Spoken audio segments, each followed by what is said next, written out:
Почитувани гледачи, еве сме повторно назад во студио, а овде со мене во студиото е Мартин Стоименов од Кочани, најдобар спортист за 2015 година.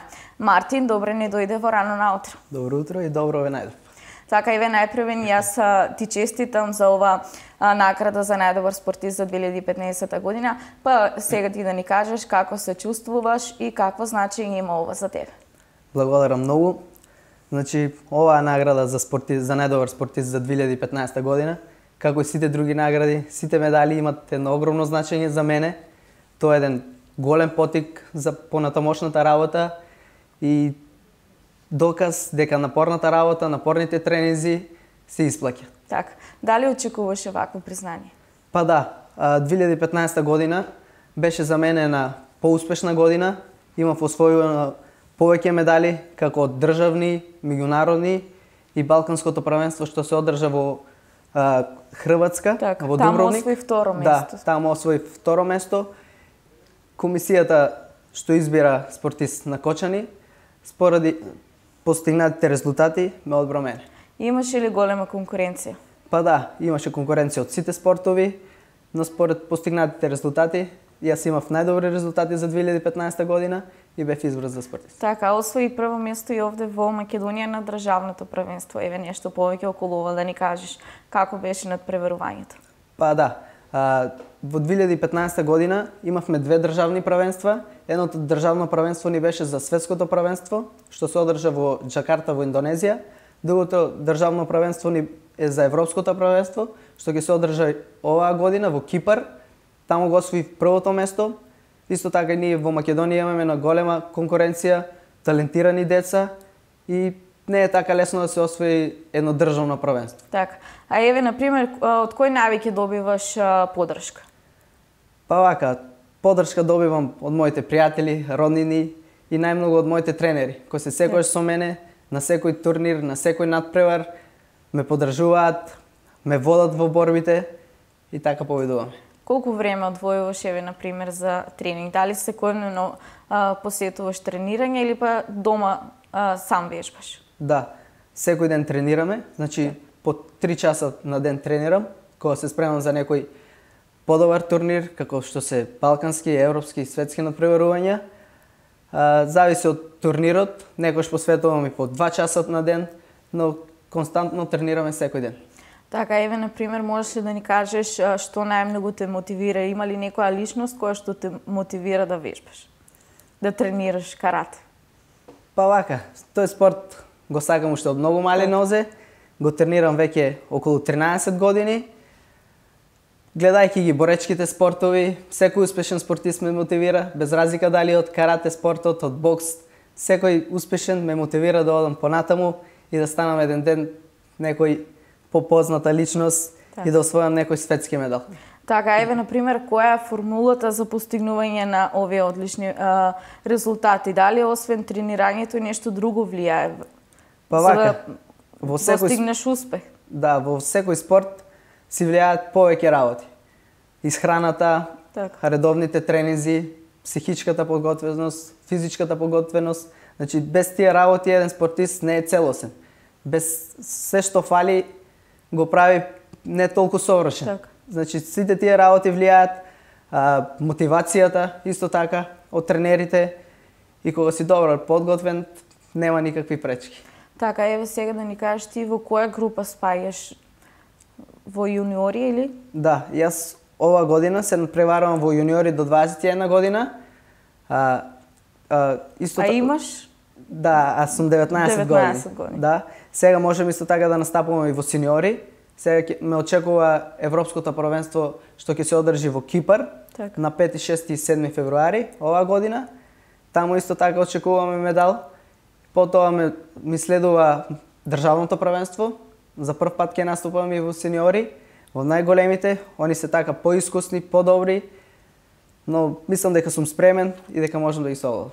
Така, еве ти имаш веќе гостувано еднаш во нашата телевизија, но кај колегата Никола во спортската емисија, па за оние гледачи кои што не те знаат и кои што не го знаат твојот успех, да направиме едно потсетување, освен ова свежото кое што имаш освоено второ место во Хрватска, каде се имаш надпреварувано и во кои земји?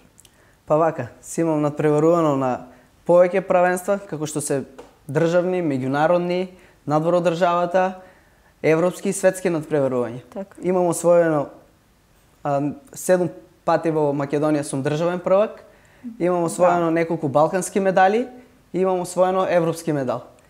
Сега најмногу очекувам од тоа европско медал, па и дај Боже понатаму од некој светски медал. Така, еве, напомена пред да започнеме со емисијата дека вечерва е доделувањето на признанијата. Еве, во Кочани колку други добри спортисти има? Да, во Кочани има одлични спортисти од сите области на спортот. Тие што најмногу тренираат, најмногу вложуваат во својот спорт и најмногу и се видливи резултатите. Така, еве, освен каратето, дали некојаш си изразил желба да спортуваш и нешто друго? Или сепак каратето е она главното? Да, ги сагам сите спортови, ги пратам сите спортови, без разлика дали е карате, значи сите спортови, но каратето ми е така влезено во крвта, што се вика. Тоа го сагам, тоа го тренирам. Хоби имам повеќе спортови, значи играм и кошарка, фудбал, но каратето ми е цел што сакам да постигнам. Така, еве, што друго те очекува во иднина освен ова што го напомена светското првенство? Да, ова година ме очекува Европското првенство, што ќе се одржи во Кипар на 5, 6 и 7 февруари, потоа државно првенство, па ме очекува една премиер лига во Лашко и потоа имаме мала пауза и пак почнуваат турнирите. Така, еве, например, да ни доловиш од еден надпревар. Дали се надпреваруваш со повеќе спортивници или само со еден? Како се одвива? На еден надпревар може да се надпреваруваме не само со еден противник, значи се надпреваруваме со 5-6 противника. Значи прво коло, второ коло, трето коло, значи до финале имаме најмалку 4 противника и со финалето 5 и мора да ги совладаш сите за да освоиш некој медал. Значи најмалку 4 надпреварувачи за да освоиш медал, али финале или трето место. Така. Еве, кажа дека веќе 13 години ти тренираш карате, па може ли нешто да ни издвоиш оно што е многу битно за каратето? Каков спорт е каратето, еве, например? Каратето е спорт кој бара многу смиреност, многу трпение и напорна работа. Значи без тие работи не може да се замисли еден картист. Никаква агресивност. Да, не агресивност, значи кога си агресивен, кога не си смирен во борбата, не си сконцентриран, значи најголема веројатност е дека ќе изгубиш. Така. А вака кога си сконцентриран, подготвен, спремен, психички, доволно мотивиран, значи одиме на победа и многу поголеми се шансите да победиш. Така, еве, дали ти си има случајно некогаш да дојдеш до некоја повреда не сакајќи или нешто? Да, во 2015 година имав една посериозна повреда, правев пауза едно 5-6 месеци. Тоа ми одзема некои важни турнири, Европско првенство, Балканско првенство, но повредата сега санирана, се врати во добра форма. А за каква повреда точно се работи? Стануваше повреда за рамо и чешување на рамо, тоа е една посериозна повреда, но со терапии, со одмарање, така ја санирав повредата и сега продолжив пак да тренирам. Така. Еве, што ќе им порачаш на другите млади лица кои што сакаат да се занимаваат со карате? Па вака, без разлика дали е карате или некој друг спорт, секој спорт е убав. Значи на сите млади лица, значи не е битна возраста, не мора да значи дека само за млади.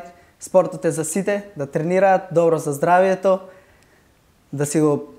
Така, не мора да значи дека ако се почне од мали нозе, да, тогаш се може да се упознае успехот. Значи не е важно да се започне уште на мали нозе, туку например еве некоја младо момче од 20 години решило да се занимава со карате, сепак не се пресудни годините, може. Да, поготово во карате спортот годините никогаш не се битни. Значи може да се почне од 50 и од 60 години.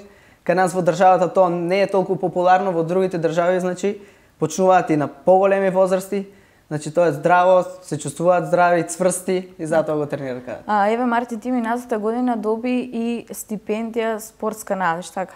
Колку значење има за тебе оваа стипендија и односно колку ти помага оваа стипендија? Да, оваа стипендија е еден мал надоместок, значи Агенцијата за млади и спорт секоја година доделува околу 500 стипендии на сите спортисти од цела Македонија и сум добитник на таа стипендија, значи тоа е еден мал надоместок, но сепак ни значи на сите спортисти. Така. Еве во клубот во Кочани во кој што ти вежбаш, која е најмалата група на надпреварувачи, односно на лица кои што тренираат карате? Значи, како што кажавме, каратето може да почне од 5 години и од 50. Има ли од 5 години? Да, има многу мали дечиња што почнуваат уште од најмалата возраст, од 5 години, па се до 25-6 години тренираат карате. Така, еве ти напомена дека сега си во јуниори, таа возрастна граница до 21 година, но може да се надпреварваш и со повозрастните, така? Да.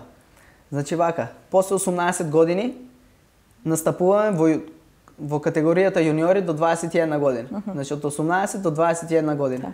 А исто така влегуваме и во категоријата во сениори, кои се од 18 плюс 18. Значи нема ограничење, може да се падне некој од 30 години. Така. И така, тие се малку поискусни, значи подолго време тренираат, поискуство имаат, но со добри тренинзи, со добра тактика, ќе ги победиме. Така, еве, например, твој спротивник, која е возрастната граница била, колку постар е било тебе или сепак тука некаде со генерациите со кои што се надпреварваш? Па во сениори си имам надпреварано и со 10, 12 години постари, 15. Значи имам настапувано и на турнири така, имам победувано, исто така и на трензи. Значи тие се поискусни и поможеме да научиме од некој таков. Така. Така, Мартин, еве, за крај можеш да кажеш нешто друго за тебе, кое што е важно, а јас не сум те прашала, и уште еден апел до сите они кои што го сакаат каратето, зошто треба да се занимаваат и зошто треба да го сакаат? Па вака, за мене најважно во карате спортот е да го достигнам најголемиот врв, што сега може во Македонија никого нема освоено, да освојам можеби злато на светско првенство или сега на олимписките игри. Каратето е веќе во спортовите на олимписките игри влезен во 2020 година во Токио во Јапонија ќе биде првата олимпијада за каратето и дај Боже тамо да се пласираме и да освоиме некој медал. Така, веруваме во тебе, Мартин. Да. Јас ти многу благодарам што одвои време и што ни беше гостин во Рано наутро. Ти посакувам уште многу успеси, многу надпревари и секако први и втори места. Да, благодарам многу и благодарам на поканата. Секако, Мартин, благодарам уште еднаш. Почитувани гледачи, ова беше разговорот со Мартин Стоименов, најдобар спортист за 2015 година во Кочани.